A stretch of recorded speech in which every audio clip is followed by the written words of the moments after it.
કે તમે જેને નમસ્તે ટ્રમ્પ એમ કહીને 100 કરોડ રૂપિયા ફૂંકી મારો છો અને તમને ઓલા આઈડી મોદી કેવું મોદી કરેલું અમેરિકામાં હાવડી મોદી. હવે હાવડી મોદી કરીને એટલે આમાં એવું છે એકબીજાને ખંજવાળ આપી છે અને ગલગલિયા કર્યા છે. ઓણે હાવડી મોદી કરવા દીધું તો ત્યાં ઈ અહીં બેવડા વળી ગયા. આને 100 કરોડ રૂપિયા ફૂંકી માર્યા. નમસ્તે ટ્રમ્પ નમસ્તે ટ્રમ્પ. અહીંયા એને ડિસ્કો કરાવડાવ્યો. સાહેબ આ તો એવા વ્યક્તિએ વર્તન કર્યું જેના માટે આપણે પ્રધાનમંત્રી પ્રચાર કરવા ગયા હતા અબકી બાર ટ્રમ્પ સરકાર અમેરિકાને સાહેબ ફાયદો લેવો હોય ત્યારે પાછું બધું ચાલુ કરી દે. એને ખબર પડશે કઈ મેન પાવર ઓછો થયો એટલે બધું ચાલુ કરશે અને અટાણે ઓલા ટ્રમ્પને બતાવી દેવું છે કાઢવા છે હું આવી ગયો છું એટલા પૂરતી જ વાત. તમે અમદાવાદમાં લઈ આવીને પ્રચાર કર્યો અધુરામપુર આપણા સાહેબે ત્યાં જઈને પ્રચાર કર્યો તો અહીંથી ગયા છે ઉડતા પહેલા એને પાંખ પરસરાવી પહેલા તો કીધું હું મારા મિત્રોને મળવા આવતું છું. ખરેખર તો એને ભલે તો ડિપ્લોમેટિક લેંગ્વેજ છે પણ ખરેખર એમ કેવું જોઈતું હતું કમસે કમ ભારતીય પત્રકારોને કે ભાઈ એને જે બિહેવિયર કર્યું એ બહુ સારું નથી. એટલે હું ડોનાલ્ડ ટ્રમ્પને પણ એ પણ કહીશ કે ભાઈ જો આ તમારાથી ભલે તમારા જે કાયદા કાનૂન હોય તે પણ જો તમારી મારી તથાકથિત મૈત્રીની વાત હોય તો જ્યારે વાજે જો હવેથી આવું ડિંડક કરતા નહીં નહીતર પછી અમારે જેસો કે તેસા કરવું પડશે. એને કહેવાય આંખમાં આંખ નાખીને વાત કરવી અને 56ની છાતીથી વાત કરવી. આ આખો જ ધંધો અહીંયા ફૂલ્યો ફાલ્યો છે ગુજરાતમાં ટોટલી. સાહેબ અહીંયા એને 25,000માં નોકરી કે 50,000માં નોકરી નથી કરવી પણ અહીંયાથી ગેરકાયદેસર અમેરિકામાં ઘૂસણખોરી કરવા માટે ઓછામાં ઓછા કરોડથી 1.5 કરોડ ઓછા કરવા. અને ભાડા ઉઠકે બસ સાફ કરે કોકને વાહન સાફ કરે. તમારી જાણ ખાતર અહીંથી બધા જાય છે ને આ લોકો ત્યાં કોઈ એટી કેટીમાં અહીંયા આવે ત્યારે ભલે 1-2 સૂટ હિવરાવી લે પણ ઈ એવું હોતું નથી. જે લોકોએ અમેરિકામાં પ્રવેશવું હોય એને એના દેશની બેવફાઈ કે ગદ્દારી કે એના દેશની બદબોઈ લેખિતમાં કરવી પડે. આજથી સુધી લોકો ક્યાં જતા અરબ કન્ટ્રીમાં જતા મજૂરી કરવા માટે પણ એ તમે લીગલ જતા નંદીવલી ત્યાં જઈને ખલીવલી થઈ જતા. તો આરબીઓ કેવા હતા તો 3 મહિનાનું વાલો ભાઈ નોટિફિકેશન 3 મહિનામાં ખલીવલી હોય ઉપડી જાજો બાકી પકડી લેવું. આવું એક રિસ્પેક્ટ ભર્યું દુબઈની અંદર કેવા આંદોલન થયું હતું ચક્કા જામ કરી દીધું હતું મહિલાઓએ. મુસ્લિમ કોમ્યુનિટીને દેખાતું હતું મહિલાઓએ ચક્કા જામ કરી દીધું અને ત્યાંથી હટતા નતા. એને સ્પેસિફાઈ એક નામ હતું વિસ્તારનું જ્યાં પછી સુધીર ચૌધરી વગેરે રૂબરૂ ગયા હતા તપાસ કરી હતી તે. હવે એમાં નરું કામકાજ હતું. આપણે હિન્દુસ્તાની નતા બુરખા ઓઢી અને રોહિંગ્યા વાળા ભાડુતી હતા. ભલે આપણે અબકી બાર ટ્રમ્પ સરકારના નારા લગાવતા હોય છતાંય ઓલો તગેડી મૂકીને આપણે નીચું મોઢું જોવું.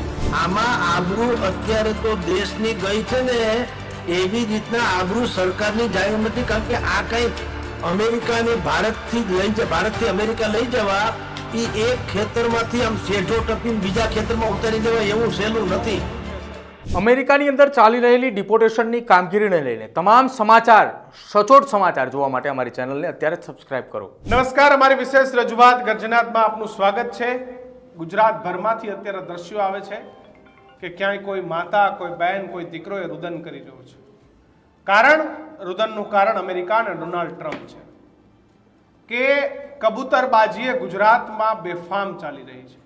તમારી પાસે વિઝા નથી એ છતાંય અમેરિકામાં જે વિવિધ 3 થી 4 માર્ગો છે કે જ્યાંથી તમે બોર્ડર ક્રોસ કરીને અમેરિકા જઈ શકો છો. ડંકી માર્ગ છે, કેનેડાનો માર્ગ છે, ઘણા બધા લોકોએ જળમાર્ગે અનેક રીતે કે અમેરિકામાં ઘૂસવાના જે ધંધાઓ છે ફૂલ્યા ફાલ્યા છે.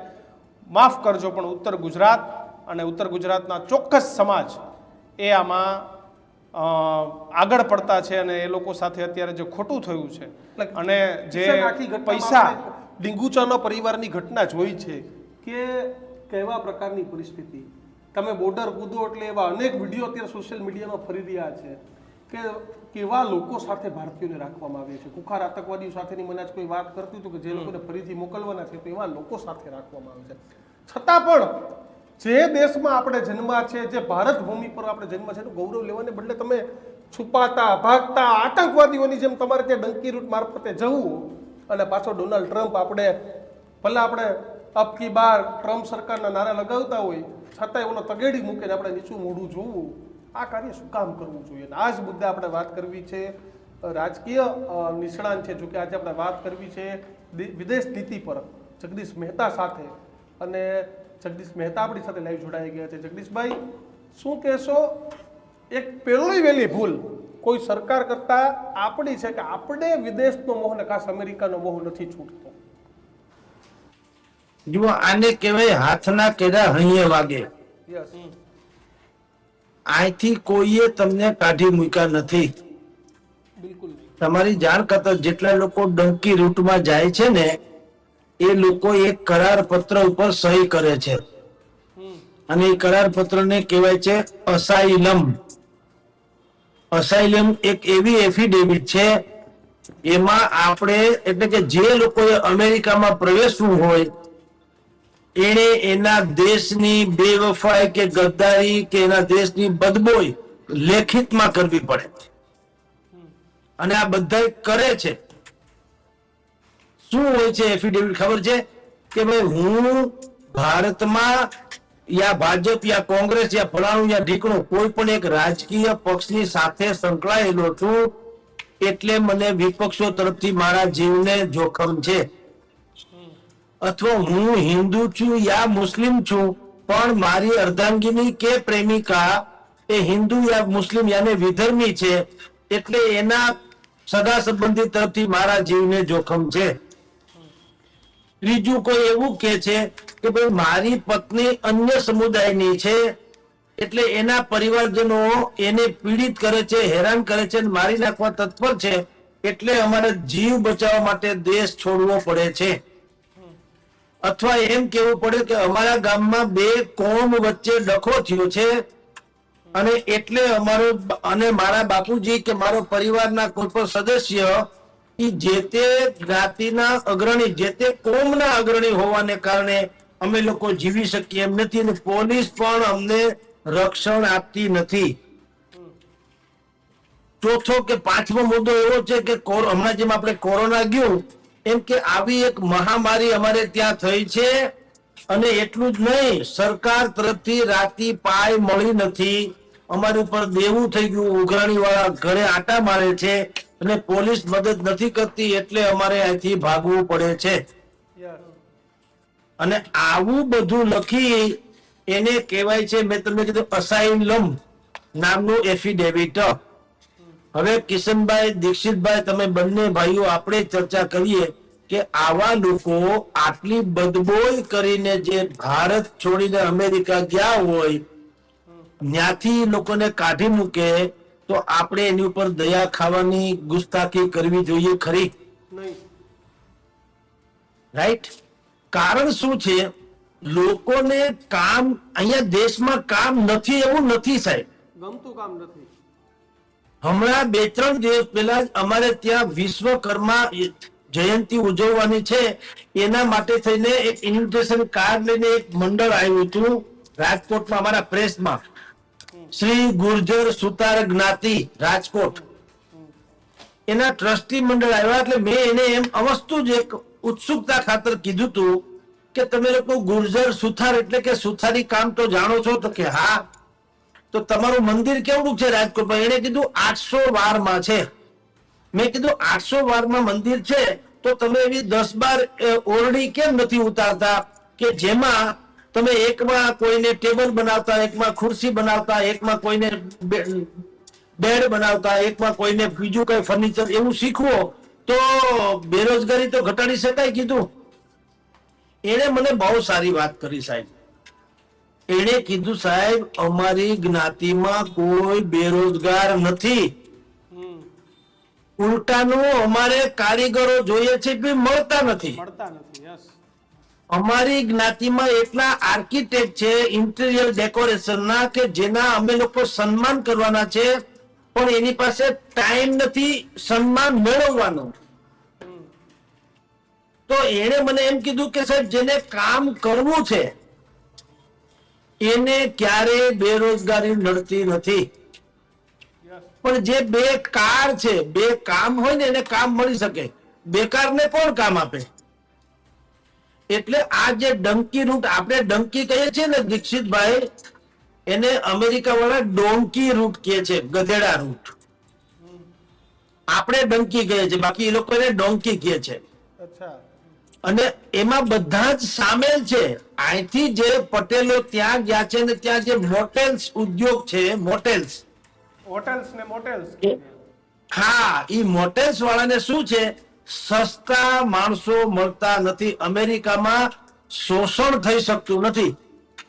આપણે લઘુત્તમ વેતનની જે વાતો કરીએ છીએ, ભારત સરકારે અનેક વખત આપણું જે શ્રમ વિસ્તાર છે, શ્રમ મંત્રાલય, એને અનેક વખત એવી જાહેરાત કરી છે કે છૂટક કામ કરનારા યા બાંધકામની સાઇટ ઉપર કામ કરનારા શ્રમિકો, મજૂરો, એને પણ હવે આટલું કોમન માનદ વેતન આપવું, અને એટલે આને પીએફ બીએફ લાગુ પાડવા. અરે કોઈ કાળો કાગડો આપતું નથી. કોઈ પીએફ બીએફ હું ફાવે એને પગાર દેવો તો દે, બાકી ધક્કા ભરીને કાઢી મૂકે. અમેરિકામાં આવું હાલે નહીં. અમેરિકાની અંદર ચાલી રહેલી ડિપોર્ટેશનની કામગીરીને લઈને તમામ સમાચાર, સચોટ સમાચાર જોવા માટે અમારી ચેનલને અત્યારે જ સબસ્ક્રાઇબ કરો. તમારે નોકરીએ રાખવું હોય તો સરકારી નીતિ નિયમ પ્રમાણે કાવડિયા દેવા પડે. એટલે આપણા મોટેલ્સ વાળા શું કરે, એ અહીંયા ફોન કરે. આપણે ત્યાં મહેસાણા, ઉત્તર ગુજરાત બાજુ, મધ્ય ગુજરાત બાજુ, એ બધામાં ફોન કરે, સૌરાષ્ટ્રમાં ફોન કરે ટૂંકમાં, કે ભાઈ તમારે અહીંયા આવો, છોકરાને અહીંયા અમેરિકામાં મોકલી દો તો કામે કુટીને મજા કરશું આમ ને તેમ. હવે આપણી બે પ્રકારની માનસિકતા હોય છે. દેશમાં કામ નથી એમ નહીં, કામ કરવું નથી. શું કામ? એક અડધું પડધું ભણાઈ ગયું હોય બુદ્ધિપૂર્વક, એ ભણતા ભણાઈ ગયું હોય, એમાં પાછું કૌશલ બૌશલ કઈ નહીં. અધકું પાત્ર ને અધકચરું ભણ્યો, વઢકડી વોવે જેમ દીકરો જણ્યો. એક તો વઢકડી વહુ હોય ને એમાં પેલે ખોળે દીકરો આવે પછી તો વાત પૂરી, હું કોળીને બજાર હાકડી. એમ એક તો થોડું ઘણું, એક તો અમતું અધકું પાત્ર તો હોય, પોતાને બહુ બધું માનવા માંડ્યા હોય. આપણી યંગ જનરેશન જે છે એ પોતાની હકીકત કરતા પણ પોતાની જાતને કઈક જુદું જ માનવા માંડી હોય છે. અને એક તો એવું હોય, અધકું પાત્ર હોય, એમાં અધકચરું ભણાઈ ગયું હોય, એટલે ગ્રેજ્યુએટ થયા હોય પણ એ જેમ ટાઈમ પાસિંગ જેવું, એમાં કઈ ગ્રેજ્યુએટ થયા એટલે એનું કઈ મેળ પડી જાય એવું નહીં. હવે આવા ગ્રેજ્યુએટ કયો કે આવા ભણેલા ગણેલા કયો, એ શું કરે? હવે એ કોઈ સામાન્ય કામ તો એને ગમે નહીં, ભેળપૂરીની રેકડીને ગમે. પકોડાનું જે નરેન્દ્ર મોદીએ જયારે કીધું કે ભાઈ તમે નોકરી મેળવવા જાઓ એના કરતા નોકરી દાતા બનો, તમે પકોડાની રેકડી પણ માંડી શકો, તો તે દિવસે બહુ બધાએ ઠઠ્ઠા મસ્કરી કરી હતી કે હું અમારે ગ્રેજ્યુએટ પકોડા બનાવવા માટે થાવું. અરે પણ તમે પકોડાને જ લાયક હો તો કરો. હું કોઈ તમને ફોર્સ નથી કરતું કે તમે. આ બધી જ વસ્તુ થાય છે ટોટલી. એની પોલીસ પણ બિલકુલ સારી રીતે જાણે છે કે અહીંથી કબૂતરબાજી થાય છે. સાહેબ, આજે તમે અસાયલમ કીધું, એ રેફ્યુજી થઈને જનારા લોકો છે કે ભાઈ આવા બધા કારણોસર વિઝા માંગે ના કરે. પણ સાહેબ, જે આ લોકો છે કે જે અહીંથી વિઝા લે છે કે અઝરબાઈજાનના કોઈ યુરોપિયન કન્ટ્રીમાં ઉતરે, કોઈ અહીંથી એ કોઈ સ્વિસ કન્ટ્રીમાં ઉતરે ને પછી ત્યાંથી બોર્ડર ટપે સાહેબ ગેરકાયદેસર રીતે, બરોબર. અને આ આખો જ ધંધો અહીંયા ફૂલ્યો ફાલ્યો છે ગુજરાતમાં ટોટલી. સાહેબ, અહીંયા એને 25,000માં નોકરી કે 50,000માં નોકરી નથી કરવી, પણ અહીંયાથી ગેરકાયદેસર અમેરિકામાં ઘૂસણખોરી કરવા માટે ઓછામાં ઓછા કરોડથી 1.5 કરોડ ઓછા કરી નાખે. તો અહીંયા ધંધો ચાલે છે, એ આપણો જ વાક છે ને સૌથી પહેલો, કે આપણે આ બધું થવા દઈએ છીએ. એના એજન્ટો છે કેનેડા, અમેરિકા, સ્વિટ્ઝરલેન્ડ, યુરોપ, છેક મહેસાણાના નાનામાં નાના ગામ સુધી ગોઠવાયેલા છે સાહેબ. આના ઉપર કોઈ કાર્યવાહી નહીં. સામાન્ય માણસના પૈસાએ વયા ગયા અને હવે એ માણસોએ પાછું અહીંયા બેક ટુ હોમ થવું પડ્યું. કિશનભાઈ, એટલે જ કહું, જેમ અહીંથી જવું ઈ કૌભાંડ હતું, એમ ઈ આવ્યા પછી સરકારની એક જાહેરાત છે, ઈ પણ કૌભાંડ છે. સરકારે શું કીધું? સૌથી પહેલા બોલ્યા નીતિનભાઈ પટેલ. શું કામ? ઈ બાજુના વધુ છે. એને શું કીધું? આવનારા લોકો આપણા જ છે, એની આને સહાનુભૂતિપૂર્વક વર્તવું જોઈએ, આમ તેમ. એટલે જે અમને અમારા દેશને ગાળું દઈને ગયા કે આ દેશમાં કઈ કાંદો કાઢી લેવા જેવું નથી, આ દેશમાં અરાજકતા છે, આ દેશમાં બેકારી છે, અસમાનતા છે, શાસન જેવું કઈ છે નહીં, અંદરો અંદર દુશ્મનાવટ છે, અમને બધા મારી કૂટી નાખે છે, પોલીસ કઈ કરતી નથી. આટલી બધી બદબોય કરીને એક તો એ ગયા, પેલી વાત તો ઈ. અને ઈ છોડો, છતાં એક ટેકનિકાલિટી છે એમ માની લઈએ બે ઘડી.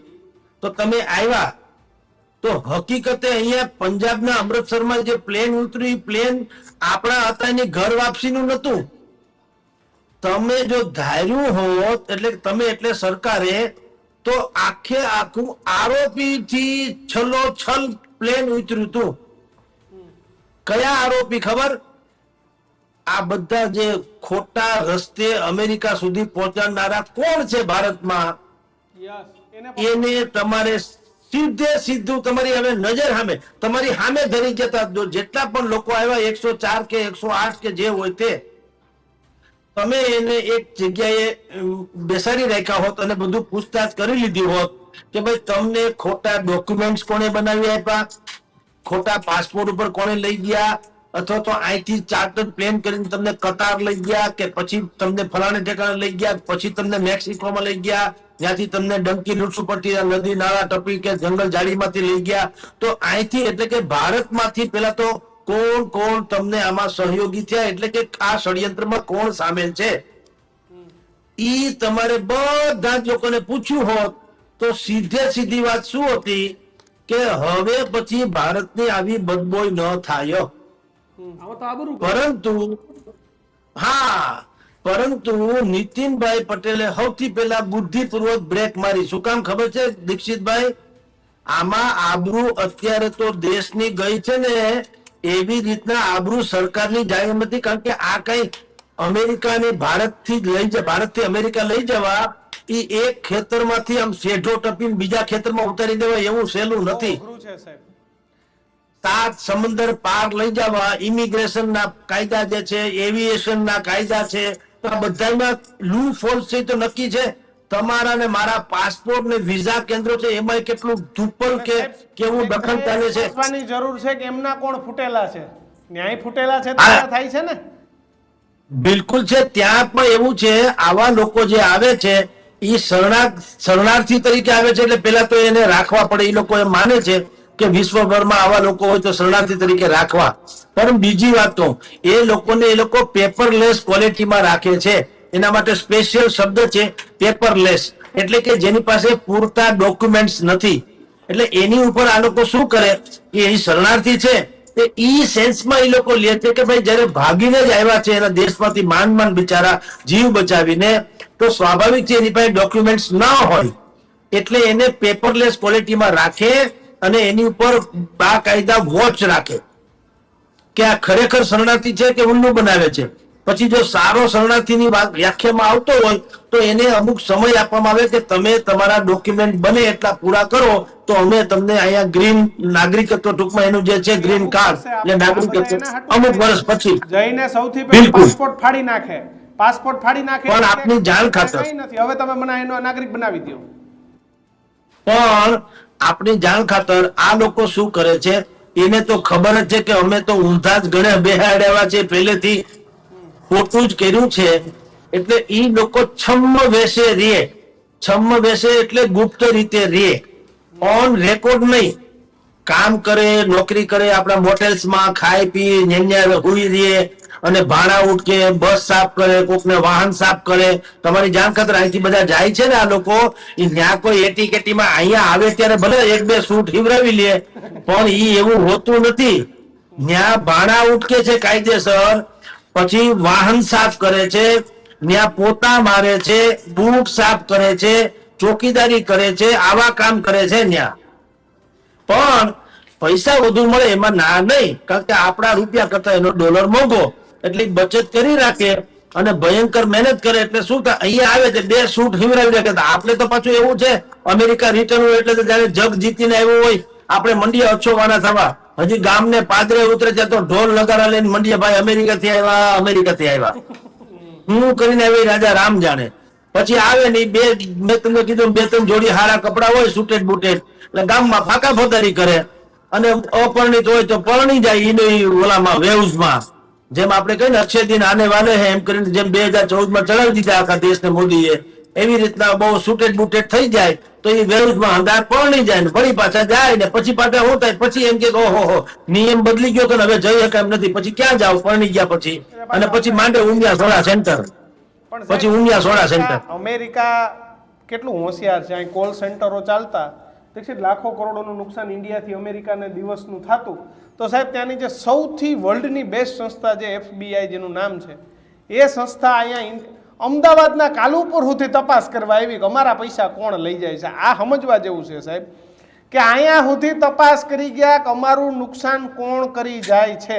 આમને મજા તો આવે જ છે કે સસ્તા માણસો ઇન્ડિયાથી મળે સાહેબ.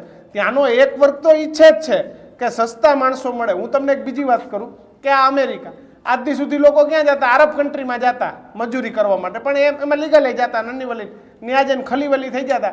તો આરબીઓ કેવા હતા? તો 3 મહિનાનું હાલો ભાઈ નોટિફિકેશન, 3 મહિનામાં ખલીવલી હોય ઉપડી જાજો, બાકી પકડી લેવું. આવું એક રિસ્પેક્ટ ભર્યું દુબઈની અંદર કહેવાતું. અમેરિકાની અંદર ચાલી રહેલી ડિપોર્ટેશનની કામગીરીને લઈને તમામ સમાચાર, સચોટ સમાચાર જોવા માટે અમારી ચેનલને અત્યારે જ સબસ્ક્રાઇબ કરો. કે ભાઈ હાલો 3 મહિનામાં ખલીવલી ભાગો, નહીતર પકડી લેવું. એટલે જેટલા ખલીવલી હોય એ નાના મોટા પૈસા ભરી એમ્બેસીમાંથી સીધા આવતા રહીએ. તો ભારત સાથે હંમેશા આરબ કન્ટ્રીએ આ પ્રકારનું વર્તન નથી કર્યું. દુબઈ હોય, સાઉદીયા હોય કે ઈરાક, ઈરાન હોય, જ્યાં પણ આપણા ભારતીય હોય મજૂરી કરવા જતા. અને સાહેબ આ તો એવા વ્યક્તિએ વર્તન કર્યું જેના માટે આપણે પ્રધાનમંત્રી પ્રચાર કરવા ગયા હતા. અબકી બાર ટ્રમ્પ સરકાર અમેરિકાને સાહેબ ફાયદો લેવો હોય ત્યારે પાછું બધું ચાલુ કરી દે. એને ખબર પડશે કે મેન પાવર ઓછો થયો એટલે બધું ચાલુ કરશે. અને અટાણે ઓલા ટ્રમ્પને બતાવી દેવું છે, કાઢવા છે, હું આવી ગયો છું, એટલા પૂરતી જ વાત. તમે અમદાવાદમાં લઈ આવીને પ્રચાર કર્યો, અધુરામપુર આપણા સાહેબે ત્યાં જઈને પ્રચાર કર્યો. એટલે તો આપણને વધુ ખરાબ લાગે છે કે તમે જેને નમસ્તે ટ્રમ્પ એમ કહીને 100 કરોડ રૂપિયા ફૂંકી મારો છો અને તમને ઓલા આઈડી મોદી, કેવું મોદી કરેલું અમેરિકામાં? હાવડી મોદી. હવે હાવડી મોદી કરીને એટલે આમાં એવું છે એકબીજાને ખંજવાળ આપી છે, ગલગલિયા કર્યા છે. ઓણે હાવડી મોદી કરવા દીધું તો ન્યા અહીં બેવડા વળી ગયા.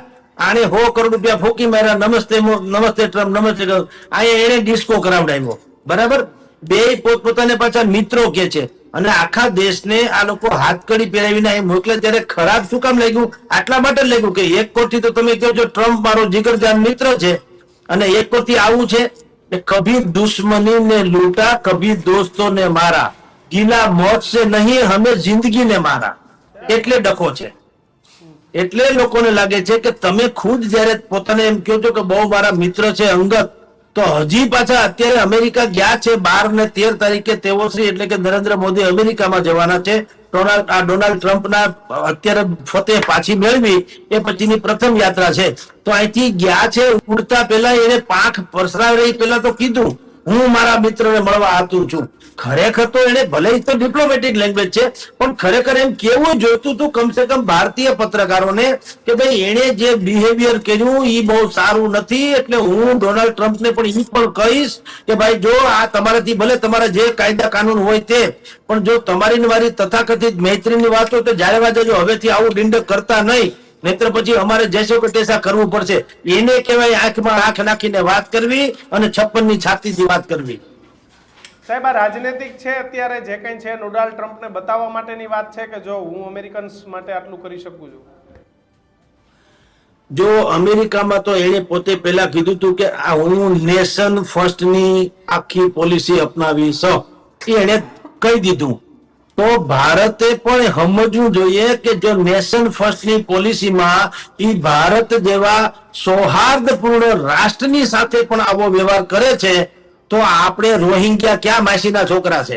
ભગાડો બધા રેફ્યુજીને પશ્ચિમ બંગાળમાં થઈ. આપણી ત્યાં 3.5-4 કરોડ પાપી લોકો ગરી ગયા છે અને આપણા પોતાના સંસાધનો જે છે એનો દુરુપયોગ કરે, ઉપયોગ નહીં દુરુપયોગ કરે છે. અને આપણી જે ભારતની જનતા છે એના હકો ઉપર તરાપ મારે છે અને લેરી હિંસા ફેલાવે છે. મણિપુરમાં જેના મુખ્યમંત્રીએ રાજીનામું આપવું પડ્યું, એ મણિપુરમાં સમસ્યા આપણી નથી, આ ઇન્ટરનેશનલ સમસ્યા છે, આયાતી છે, એનઆરઆઈ વિદેશી છે. જે મ્યાનમાર થી લોકો ઘૂસી આવ્યા છે, રોહિંગ્યા મુસલમાન, એને હુડ કાઢ્યું છે. એટલે આપણે પાછા બિલકુલ ચૂપ છે એટલું જ નહીં, વર્ષોથી છે. સુપ્રીમ કોર્ટ સરકારને ઠપકા આપીને ત્રાસી ગઈ કે ભાઈ આ ભામને કાઢો. તો આસામ થી માંડીને પશ્ચિમ બંગાળ સુધીની સરકારોએ શું કીધું ખબર છે? કોર્ટમાં કીધું કે ભાઈ આ લોકોને અમે પૂછીએ છીએ કે તમે ક્યાં ગામના છો, તમે કયા તે ગામના ગોરીરાજ અચકો મચકો કારેલી, તો કે અમને ખબર નથી. લ્યો બોલો. હવે ઈ કે અમે ક્યાં ગામના ને ક્યાંના છીએ ખબર નથી, એટલે ઈ કે હવે ઈ નથી ખબર તો શું કરવું, એટલે કે અમે એને જે છે ને અહીંયા જે સેન્ટર બનાવવામાં આવ્યા છે એ સેન્ટર્સમાં એને રાખવામાં આવે, ડિટેક્શન સેન્ટર. તમારી જાણ ખાતર કિશનભાઈ, દીક્ષિતભાઈ, લાખો રોહિંગ્યા, આમ ટોટલ તો 3.40 કરોડ છે, પણ ડિટેક્શન સેન્ટરમાં જે લોકો છે લાખો, એ લોકો આપણા પૈસે તાગડધીમના કરે છે અને એને લેશ માત્ર ભારત સંબંધ નથી, પ્રેમે નથી, કેવળ ને કેવળ સત્યાનાશનો પાયો કાઢવો હોય તો એ લોકો કામ આવે. તમે ને મેં ટીવી ઉપર ઘણા સમય જોયું હશે, આજ તક ચેનલ થી માંડીને અનેક ચેનલોમાં, જ્યારે દિલ્હીમાં આંદોલન થયું હતું, ચક્કા જામ કરી દીધું હતું મહિલાઓએ, મુસ્લિમ કોમ્યુનિટીને દેખાતું હતું, મહિલાઓએ ચક્કા જામ કરી દીધું અને ત્યાંથી હટતા નતા. એક સ્પેસિફાઈ એક નામ હતું વિસ્તારનું, જ્યાં પછી સુધીર ચૌધરી વગેરે રૂબરૂ ગયા હતા, તપાસ કરી હતી તે. હવે એમાં નરું કામકાજ હતું, આપણા હિન્દુસ્તાની નતા, બુરખા ઓઢી અને રોહિંગ્યા વાળા ભાડુતી હતા, બિલકુલ જેને આખું ચક્કા જામ કરી દીધું હતું. સાહેબ 100 વાત તો સવાલ એ છે 100 જી. વાતની એક વાત કે બધાએ એ જ યાદ રાખવાનું છે કે મેરા ભારત મહાન. આપણે બીજી બધી જગ્યાએ જઈને પૈસા બગાડવાના બધા ધંધા બંધ કરી દે તો જ આપણે બચી રહીશું. મોદીએ ટ્રમ્પની ત્યાં જઈને કહેવું પડશે, જેમ તમે કીધું ને મેરા ભારત મહાન, નેશન ફર્સ્ટની જો ટ્રમ્પની નીતિ હોય તો આને પણ કહેવું જોઈએ, નરેન્દ્ર મોદીએ પણ, કે ભાઈ તમારું રાષ્ટ્ર છે તો અમારું ખંડિયું રાષ્ટ્ર નથી, અમે વિકસિત રાષ્ટ્રની એની તુલનામાં અમે લોકો પણ આવીએ છીએ. એટલે તમે આવું હાથકડી બાતકડી પહેરાવાનું ડીંડક બંધ કરી દો. તમે ન રાખો પ્રદેશના લોકોને, ઘૂસણખોરોને, કાંઈ વાંધો નહીં, પણ ભારતની સાથે કમસે કમ તમારો મૈત્રીપૂર્ણ વ્યવહાર તો હોવો જોઈએ. યસ, એટલે એમ કે હું ક્યાં કહું છું કે આપની હા હોવી જોઈએ, પણ ના કહો છો એમાં થોડીક વ્યથા તો હોવી જોઈએ. બિલકુલ. અને મેં એનો પ્રેમ ચાહ્યો બહુ સાદી રીતે. નરેન્દ્ર મોદી જો એમ કહેતા હોય કે મેં એનો પ્રેમ બહુ ચાલ્યો એને સાદી રીતે, પણ પછી ખબર નહોતી કે એમાં કલા હોવી જોઈએ. બિલકુલ. તમારે હા, નરેન્દ્ર મોદી જો એને મિત્ર કહેતા હોય તો એને સમજવું જોઈએ કે આ ડિપ્લોમેટિક કલા હોવી જોઈએ, કે તમારી આબરૂ એવી રહેવી જોઈએ કે ભાઈ દુનિયાના બીજા દેશો માટે જે કરે તે, ડોનાલ્ડ ટ્રમ્પે તમારા માટે સ્પેશિયલ વાહન કરી ઇજ્જત લોકોને મોકલવા જોઈએ, અથવા તો કેવું જોઈએ સરકારને કે તમારા ભારતીયો જે છે જે એની ખોટી રીતે આવ્યા છે ગેરકાનૂની, એને પરત લઈ જાઓ, નહીતર અમે લોકો અમુક પ્રકારના એક્શન લેશું. આ બધુંય કરે છે. બાકી ખરેખર બધા દેશમાં આપણી એમ્બેસી છે. ડોનાલ્ડ ટ્રમ્પે ખાલી એમ્બેસીને જ જાણ કરવાની છે કે ભાઈ તમારાને અમે આઈડેન્ટિફાઈ કરીને અહીં મોકલી જશું, તમે અહીંથી ભારત મોકલવાની વ્યવસ્થા કરો. પણ આવું ન થયું ને હાથમાં હાથકડી પહેરાવી, એ બાબત દુઃખદ છે. આપ જોડાયા બદલ આપનો ખૂબ ખૂબ આભાર મહેતા સાહેબ. એટલે કિશન, જે જગદીશભાઈ વાત કરીને, દિલ્હીનો શાહીનબાગ વિસ્તાર હતો કે જ્યાં રોહિંગ્યા મુસ્લિમ કોમ્યુનિટીના નામે ખૂબ વિરોધ 2020ની વાત છે કે જ્યારે દિલ્હીમાં ચૂંટણીનો જ માહોલ હતો, તમામ લોકો એવું કહેતા હતા કેજરીવાલ જશે, પણ કેજરીવાલ ત્યાં ન ગયા. એટલે શાહીનબાગનો વિસ્તાર હતો. પણ દિલ્હીનું શાહીનબાગ હોય કે રોહિંગ્યાની વાત હોય, પણ વાત આજે આપણા દેશના પ્રેમની છે. આપણે જ્યારે ભણીએ, શાળામાં જતા હોય ને કિશન, ત્યારે આ દેશ પ્રેમની વાત છે તે શીખવવામાં આવે છે. પરંતુ પરિસ્થિતિ એવી છે કે આપણે આપણે બુરું કહી એવા સોગંદનામા કરી અને તમે તમારા ફાયદા માટે તમારા દેશને ગમે એવું ચિત્રીને તમે વિદેશ જવાની લાલસા રાખો છો ને, તો તમારા સાથે આવું વર્તન થાય છે ને, એના માટે જવાબદાર તમે પોતે. અને દીક્ષિત એમ નહીં, સરકાર નથી, ત્યાં નકરી તમારે ઠંડી સહન કરવા જાવી. આ એકમાત્ર દુનિયાનો દેશ છે જેની પાસે 3 ઋતુ છે, 12 કલાક દિવસ અને 12 કલાકની રાત છે. દીક્ષિત, કેટલું બધું કુદરતે આપ્યું છે. એ કુદરતે, અને અત્યારે તો ભાઈ દેશમાં શું નથી થતું, બધું જ થાય છે. પણ એ છતાંય તમે અમેરિકા જાઓ છો ને તમારે હાથમાં કડી અને પગમાં કડી પહેરીને આવવું પડે, એ અમેરિકાની તો ભૂલ છે જ, પણ એના કરતાં સૌથી પહેલાં તમારા હૃદય ઉપર હાથ મૂકજો અને તમારા હૃદયને, તમારા આત્માને પૂછજો કે આપણી પણ ભૂલ છે કે આપણે અહીંયા જીવનનું ભેગું કરેલું તમામ. દીક્ષિત, આપણે કેટલા બધા લોકોને સાંભળીએ છીએ કે એના મા બાપ તમારી જિંદગી વહી જાય, 1 કરોડ રૂપિયા તમે અહીં વાપરો ને રાખો ને, તો શાંતિથી તમે મિડલ ક્લાસ કરો, કોઈ તમે દુકાન ખોલીને બેસો અથવા સોમાન ભેર ભાઈ, તો જિંદગી તમારી વહી જાય. બદલે તમારા પગમાં કડી પહેરીને પાછું આવવું પડે ને એમાં તમારા રૂપિયા તો વયા જ ગયા, તો એ ભૂલ તમારી જ છે. અમારી વાત ઘણા લોકોને નહીં ગમે, કડવી લાગશે, પણ તો હકીકત છે. આ જ છે. તમે આવા બધાથી બચજો, કબૂતરબાજોથી ચેતી જજો, નહીંતર તમારી પણ હાલત આના જેવી જ થશે. આવા જ અમેરિકાના વિડીયો, ઘટનાઓ જોવા માટે અમારી ચેનલ અત્યારે સબસ્ક્રાઇબ કરો, કારણ કે આ જ પ્રમાણે અવાજ છે તમે ઉઠાવતા રહીશું. અને તમને હજુ પણ ખબર ન હોય કે અમેરિકામાં તમારા પૈસા ફસાણા છે, તમે પાછા આવી ગયા છો, તો તેના તમારી તમામ મિલકતનું વિડીયો શું થશે, ગાડીઓનું શું અમારા થશે? વિડીયો સેક્શનમાં છે, તમે જોવો તો કદાચ તમે પાછા આવી ગયા પણ તમારા પૈસા, ગાડી, પ્રોપર્ટી ત્યાં છે અને તમારે કઈ રીતે પાછી મેળવવી તેના માટેની પણ એક ગાઈડલાઈન છે. તો અમારા વિડીયો સેક્શનમાં જશો તમને બધી માહિતી મળી જશે. આ જ રીતે અમને પ્રેમ આપતા રહો. નમસ્કાર. છેલ્લે તો એટલું જ કહીશું, મેરા ભારત મહાન. નમસ્કાર.